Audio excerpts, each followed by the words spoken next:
One of the many huge plus points out of this movie, it seems to me, Andrea, you hinted at it right at the very beginning of our conversation when we were talking about grief. And you also, in that answer, talked about magical thinking. And I wonder if many people watching this movie who've experienced grief will relate to that moment when you think you're losing your mind, where you think it's all slipping away.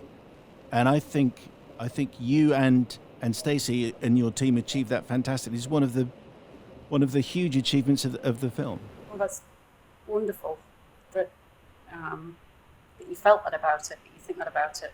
Um, I hope so. I know from my own experience, I haven't. I've certainly not experienced that. It's very difficult to spend a long time in that headspace. I've certainly not experienced the horrendous type of grief that Laura has experienced in losing a child, um, in a car crash. But for my own part, I certainly think that every day of my life, my nana's with me. It may not look like that on the outside, but she is, and so with every, we're very, very, very close, and she's a huge, huge part of raising me, and so she, I mean, her perspective as much as anybody else's informs everything that I look at, whether it's a cup or a painting or how I relate to people in the world, and I think that's the common experience.